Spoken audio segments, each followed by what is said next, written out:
Hello, glad to see you on the channel. Subscribe, leave a like, and don't forget to write a comment.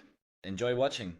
You ever sit at your own birthday dinner while everyone scrolls their phones, waiting for dessert, and realize no one remembered why you're there? It was the fifth time. Not second, not third, fifth. That's not forgetfulness anymore. That's a choice. That's a habit. That's a quiet message wrapped in casual ignorance.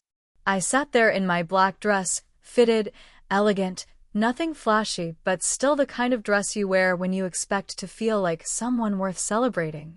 My hair was done, makeup perfect, even spritzed on the perfume Tom always used to comment on back in the early days, before the IPO and his new hair plugs.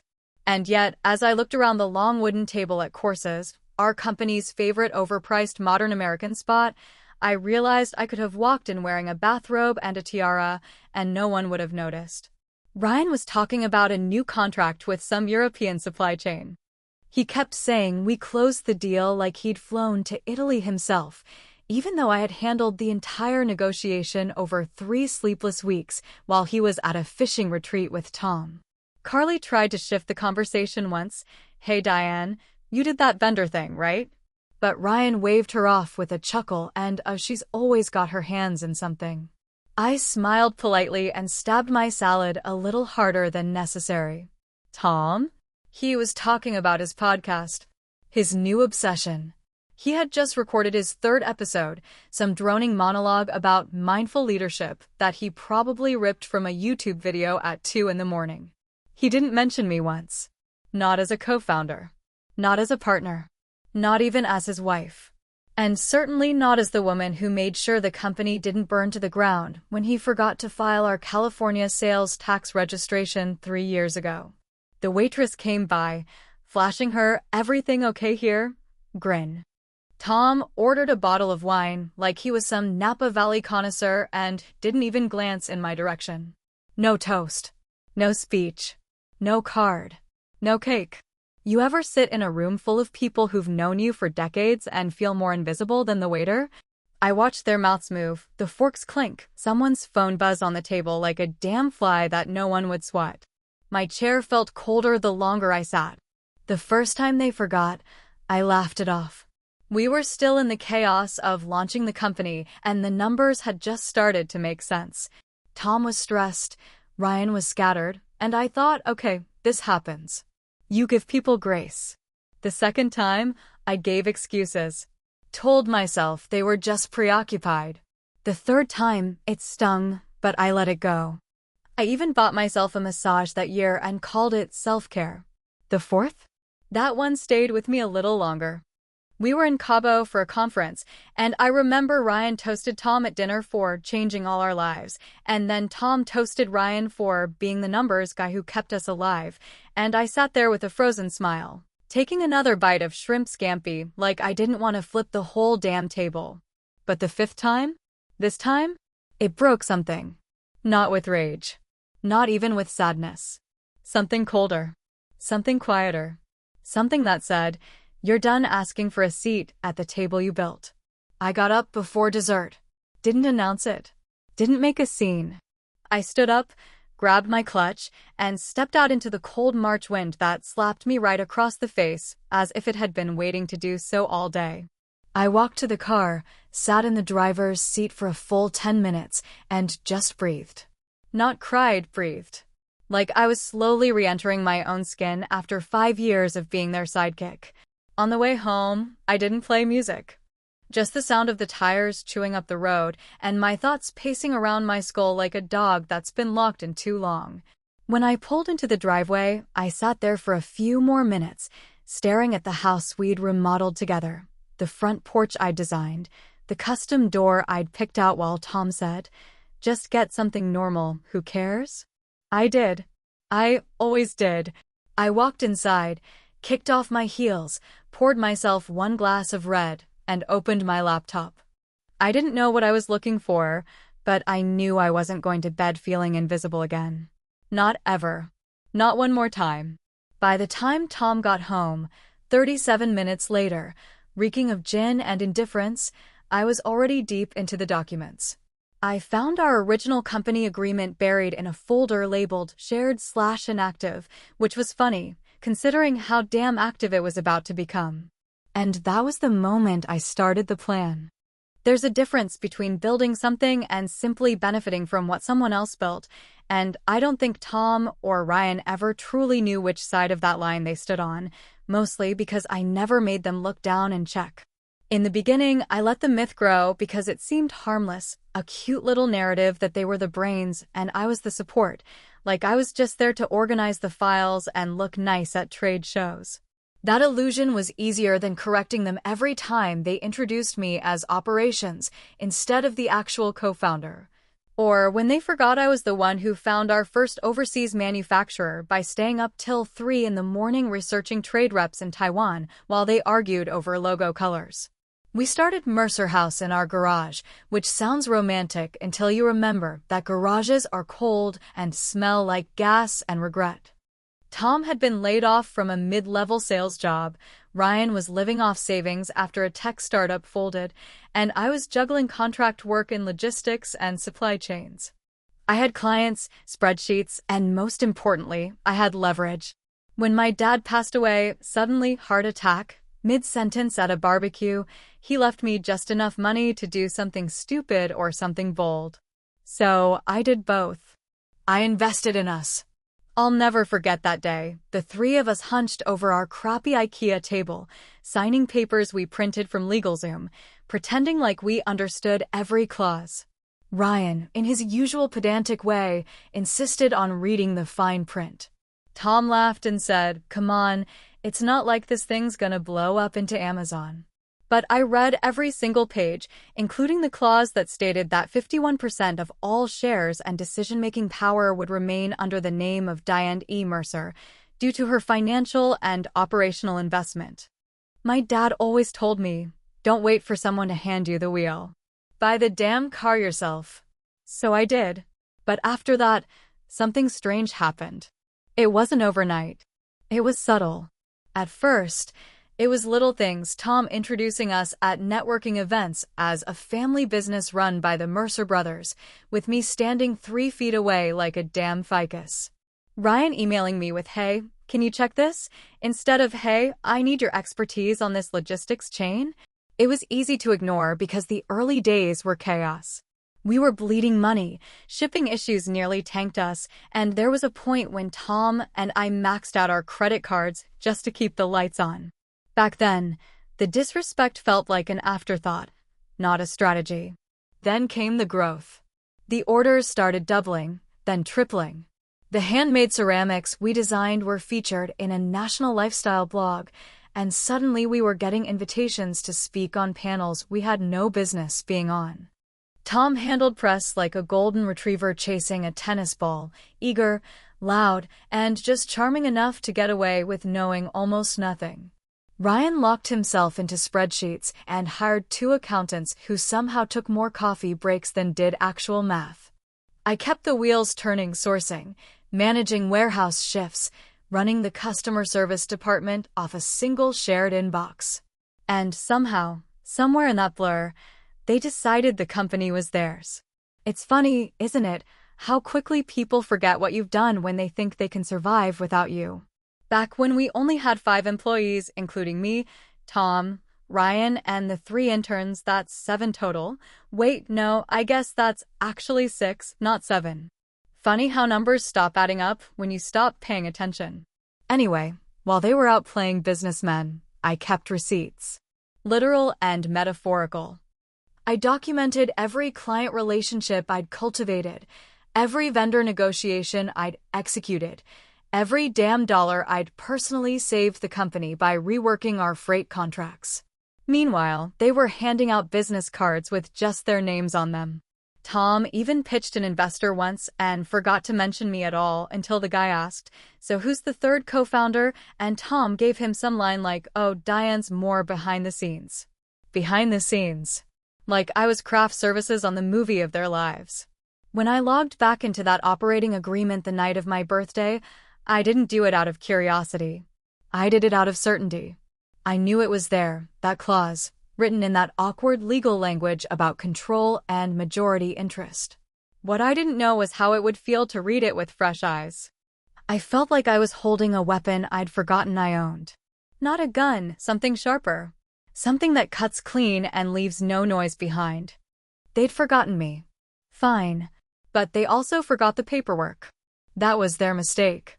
I let the myth grow, but now it was time to bury it. Because here's the thing they never understood. It was never our company. It was never the Mercer brothers' vision. It wasn't some masculine triumph of entrepreneurial spirit. It was mine. From the very first vendor call to the signed delivery slips, from the sleepless nights inventorying a warehouse to negotiating factory rates in broken Mandarin, I was the engine, the bones, the lungs, the bloodstream. They built it on my back. And I'm about to pull the spine out. It started like a quiet second wind, a breath held in my chest for far too long, now slowly exhaling through every click of my keyboard, every printout I filed, every calendar reminder I marked with a red. The kind of quiet that doesn't mean silence. It means preparation. It means gathering. Watching. I didn't need to scream to get their attention anymore, because I wasn't looking for attention. I was building a case, brick by brick, email by email, lie by lie.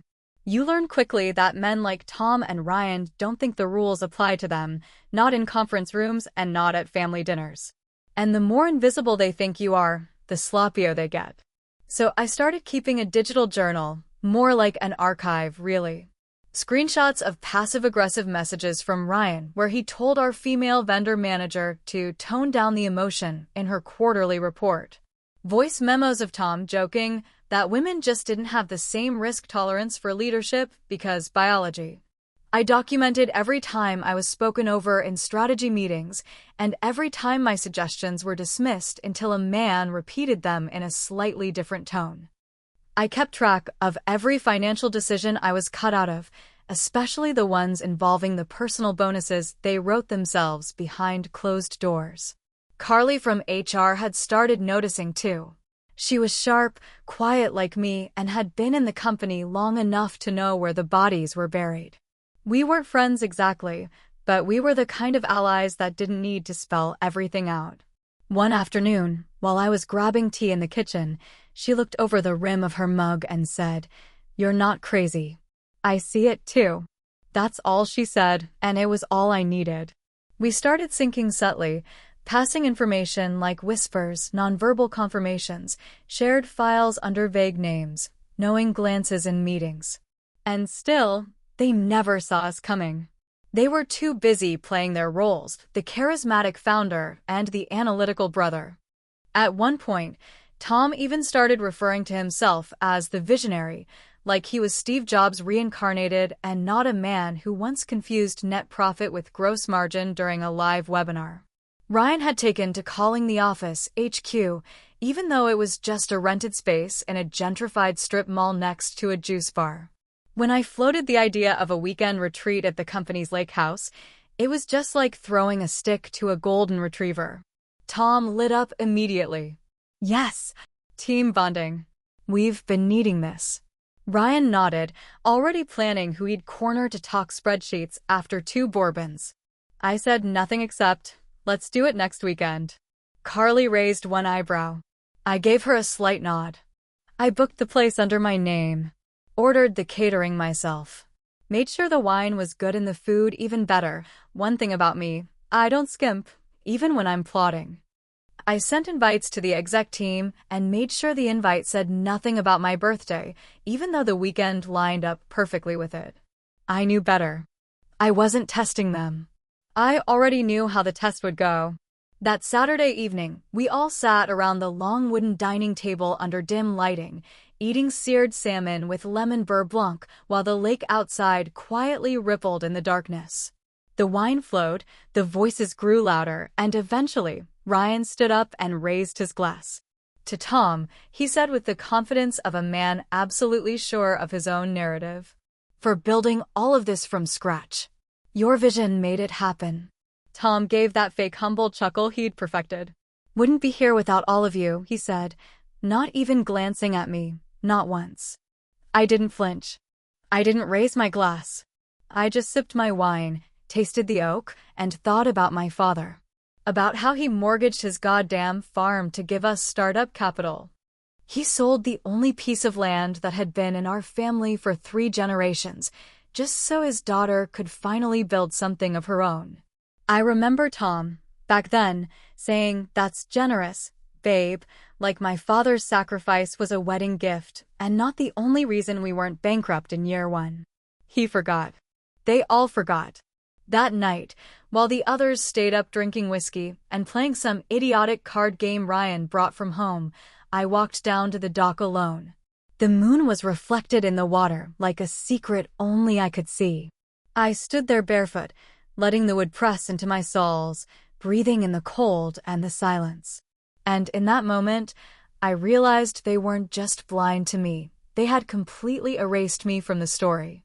It wasn't negligence anymore. It was erasure. And I had helped them do it. But no more. Let them have their little kingdom. I'm about to change the locks. There's a certain kind of calm that only comes after a long, slow burn, when every insult has marinated, every slight has settled deep into the marrow, and your hands no longer shake because they've accepted their role in the coming fire. It wasn't rage that got me to my lawyer's office that morning, just a kind of focused quiet, the kind you see in someone right before they win or right before they leave for good. He had a little office off the main street, tucked between a dry cleaner and a sad-looking bakery that always smelled like old sugar. I liked that it wasn't flashy, just like I liked that he didn't ask too many questions. He remembered me from 5 years back when we filed our original operating agreement, and his eyes lit up when he saw the folder I laid on his desk. "You sure about this?" he asked, after reading for nearly 30 minutes in silence. His glasses had slid halfway down his nose, and I could tell he was trying to feel out whether I was acting out of pettiness or principle. I just nodded once, slow and deliberate. "Let's move forward," I said. Quietly. Thoroughly. We drafted amendments. We restructured. We filed paperwork that would change the control structure of the company in a way no one would notice, until they had no choice but to notice. I signed pages with the kind of clarity you only get after being dismissed for half a decade by men who think silence is the same thing as consent. Carly and I began the slow handover in plain sight. We rerouted certain email accounts, updated approval flows, shifted administrative rights within our internal systems. She was precise and professional, but I saw the flicker of satisfaction behind her glasses every time we unchecked a box with Ryan's name on it. I called Kyle from security on a Thursday afternoon, asked him to come to my office for a chat. He walked in with that slightly cautious body language men get when they've been taught to fear HR, and I reassured him immediately. "This isn't about a complaint," I said. "This is about preparation. A transition."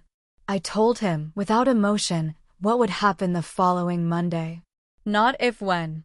Kyle blinked a few times, asked me to repeat myself, and then sat down with the kind of weight that suggested he'd known something was off for a while but hadn't known where it was coming from. He agreed, asked for everything in writing, and promised his team would be ready. Meanwhile, Tom had started acting like a dog sensing a thunderstorm, nervous, chatty, always hovering. He would pop into my office with fake smiles and fake concern, always trying to read my mood like it was a stock ticker. "You doing okay, babe?" he'd ask, voice tilted with fake sincerity. "You've been kinda focused lately." I gave him the same smile I gave to pushy vendors and clueless interns. The one that says you're not in the room you think you're in. Then came the charm offensive. He brought me coffee from that overpriced spot downtown I liked. Suggested a weekend trip. "Just you and me," he said, placing the cup on my desk like a peace offering I didn't ask for. I thanked him, sipped the coffee, and kept typing. He leaned on the edge of my desk like he used to back when flirty confidence was all he needed to get his way. "What's going on, babe?" he asked, his voice lowered just enough to sound intimate. I looked up, held his gaze for 3 full seconds, and said, "You'll see." And then I went back to work. Ryan, for his part, was too deep in his own spreadsheets to notice the temperature shift.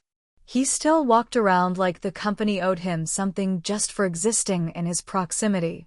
The man was a walking ego with a calculator, never once imagining that someone might be rearranging the chessboard while he counted pennies. He asked Carly to send him quarterly budget updates. She smiled and told him they'd be ready soon. That weekend, I didn't go to the lake house. I didn't answer emails. I took a long walk through my neighborhood, let my dog pull me along without any real destination.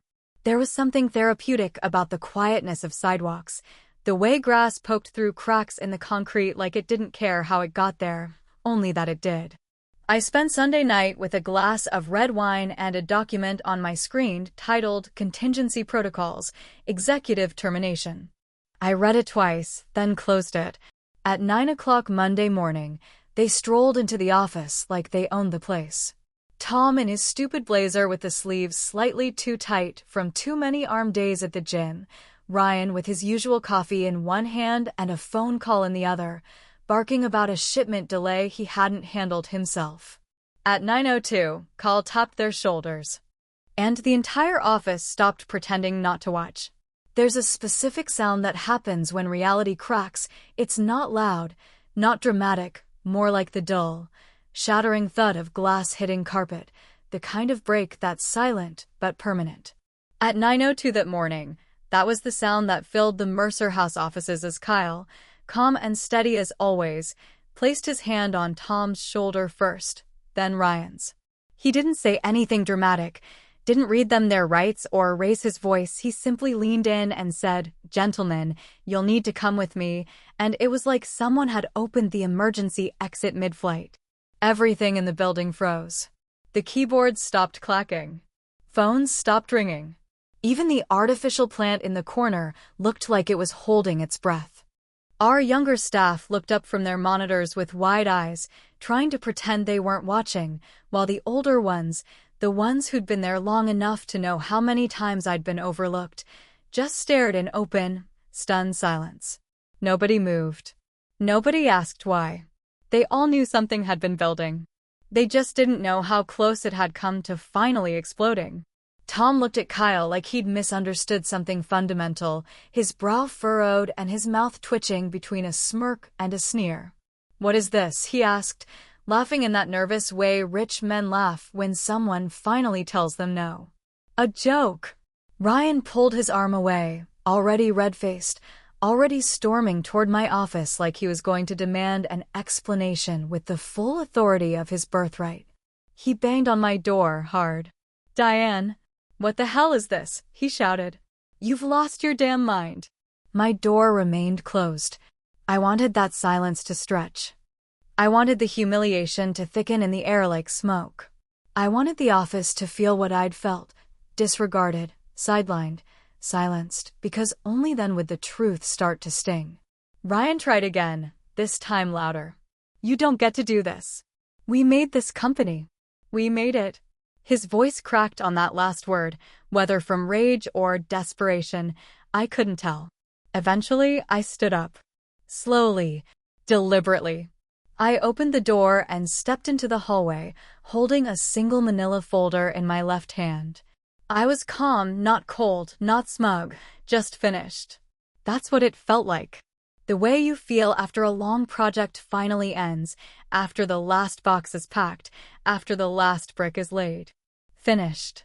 Tom's eyes darted from my face to the folder, like he already knew what was inside. Ryan looked ready to punch a wall, or maybe just cry. I handed the folder to Tom and said, "Page 16. My voice didn't rise, didn't quiver. Just those 2 words. He opened it, and I watched his lips move as he read the words that had been in the original operating agreement for over 5 years, the clause stating that majority ownership, executive control, and final operational decisions rested solely with me, Diane E. Mercer, in the event of internal conflict or breach of fiduciary trust. It was all there in black and white. The result of legal language no one cared to read when they thought they were the ones steering the ship. I waited until Tom stopped reading, until Ryan tried to snatch the folder out of his hands, until both of them stared at me like I was speaking a foreign language. Then I said it. I didn't erase you, I told them, my voice steady, loud enough for the entire office to hear. I just stopped pretending you were the reason we existed. No one clapped. No one needed to. The sound of that sentence settled in the air like the final domino falling into place. Ryan cursed under his breath, muttered something about lawsuits, about lawyers, about how this wasn't over. Tom looked like he might say something meaningful, something real, but in the end, he didn't. He just turned, jaw tight, and walked out the door behind Kyle, the man he used to call muscle for hire when he thought no one was listening. And, just like that, it was done. They were gone. The office slowly came back to life, like a movie unpausing after a long, tense silence. People murmured. Keyboards clicked. Emails were sent. Nobody asked me what happened. Nobody needed to. I walked back into my office, closed the door gently, and sat in my chair. It was just me and the hum of the old heating unit that rattled when the wind hit the east wall. I looked around at the space I'd spent years building, shaping, nurturing like a child they never saw growing up. And for the first time in a long time, I let myself feel it, not triumph, not revenge, but something heavier. The kind of weight that comes after lifting something for too long. My eyes scanned the photos on the bookshelf. One of them caught me off guard. It was me and Tom at the ribbon-cutting ceremony 5 years ago. He had his arm around me, grinning. I was smiling too, but it was the kind of smile that hides a question behind the teeth. I stared at that photo for too long. And then my phone rang. I didn't recognize the number, but something in my stomach turned the second I heard my daughter's voice on the other end. "Mom," she said, her voice trembling like she'd been crying. They're saying Dad tried to," the rest of the sentence never came, because everything inside me went silent. My hand clutched the edge of the desk, and the line buzzed like a warning.